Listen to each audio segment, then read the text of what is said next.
2/3 বেশি আসন নিয়ে নির্বাচনে নিরঙ্কুশ জয়। দীর্ঘ 2 দশক সংগ্রামের পর ভোটে নির্বাচিত হয়ে সরকার গঠনের পথে বাংলাদেশ জাতীয়তাবাদী দল বিএনপি। নির্বাচন পরবর্তী আনুষ্ঠানিক সংবাদ সম্মেলনে সদ্য বিজয়ী বিএনপি চেয়ারম্যান তারেক রহমান। শুরুতেই তিনি দেশের মানুষের প্রতি কৃতজ্ঞতা প্রকাশ করে ধন্যবাদ জানান সুষ্ঠু, সুন্দর ও অংশগ্রহণমূলক নির্বাচন উপহার দেয়। তারেক রহমান বলেন, এই বিজয় বাংলাদেশের মানুষের, এই বিজয় বাংলাদেশের, এই বিজয় গণতন্ত্রের, এই বিজয় গণতন্ত্রকামী জনগণের। আজ থেকে আমরা সবাই স্বাধীন। আমি দেশের সকল জনগণকে জানাই আন্তরিক অভিনন্দন। সকল প্রতিবন্ধকতা মোকাবেলা করে আমরা দেশের গণতন্ত্র প্রতিষ্ঠার পথ সুগম করেছে। এবার দেশ গড়ার পালা আমাদের। দেশ পুনর্গঠনের এই যাত্রায় আপনি, আমি, আমাদের প্রত্যেককে দায়িত্বশীল ভূমিকা পালন করতে হবে অবশ্যই। নির্বাচন সংশ্লিষ্ট সবার প্রতি কৃতজ্ঞতা জানিয়ে গণতান্ত্রিক আন্দোলনে নিজ দলের নেতাকর্মী সহ জুলাই অভ্যুত্থানে শহীদ ও আহতদের ত্যাগকে সম্মান জানান তারেক রহমান।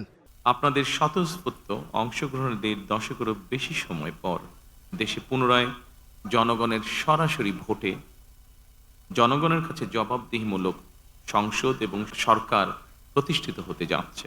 সব প্রতিশ্রুতি পর্যায়ক্রমে বাস্তবায়ন করা হবে।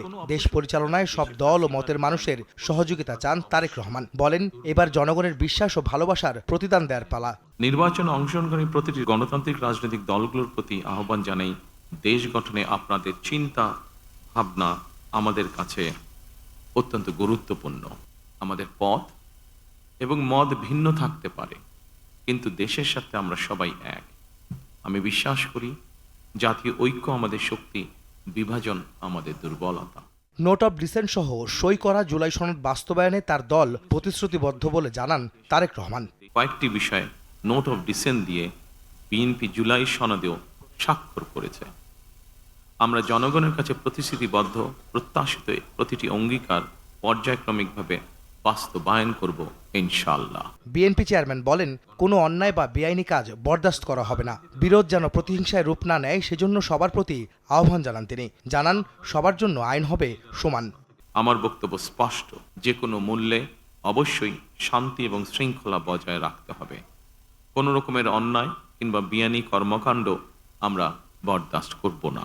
সাংবাদিকদের প্রশ্নের জবাবে তারেক রহমান বলেন, নির্বাচনে জিততে জনগণের মন জয় করাই ছিল বিএনপির মূল লক্ষ্য। আওয়ামী লীগ ইস্যুতেও কথা বলেন বিএনপি চেয়ারম্যান। ভারতের সাথে সম্পর্ক প্রসঙ্গে বলেন, দেশের স্বার্থ রক্ষা করাই হবে সব দেশের সাথে সম্পর্ক।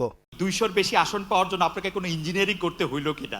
জনগণকে কনভিন্স করাটাই হচ্ছে আমাদের ইঞ্জিনিয়ারিং। আমাদের যে ইঞ্জিনিয়ারিংটা ছিল সেটা হচ্ছে জনগণকে আমাদের পক্ষে নিয়ে আসা। সেটাতে আলহামদুলিল্লাহ আমরা সফল হয়েছি। জনগণকে কনভিন্স করে একটি সুষ্ঠু সুন্দর পরিবেশ এনশিওর করাটাই ছিল আপনার প্রথম প্রশ্নের উত্তর। We have cleared ourselves regarding the foreign policy, which is the interest of Bangladesh and the interest of Bangladeshi people comes first. ফ্যাসিবাদের হাত থেকে দেশকে রক্ষা করতে সবাইকে ঐক্যবদ্ধ থাকার আহ্বান জানান বিএনপি চেয়ারম্যান। আর কোনো অপশক্তি যাতে দেশে ফ্যাসিবাদ কায়েম করতে না পারে, দেশকে তাবেদার রাষ্ট্রে পরিণত করতে না পারে, এজন্য আমরা সকলে ইনশাআল্লাহ ঐক্যবদ্ধ থাকব এবং থাকতে হবে। আহমেদ সালেহীন, সময় সংবাদ, ঢাকা। মা, পিম্পল 5 দিনেই চলে যাবে। যাবে না মা। যাক, নিমের 5 অংশের পাওয়ারে 5 দিনেই দূর হবে পিম্পল। হিমালয়া পিউরিফাইং নিম ফেস ওয়াশ।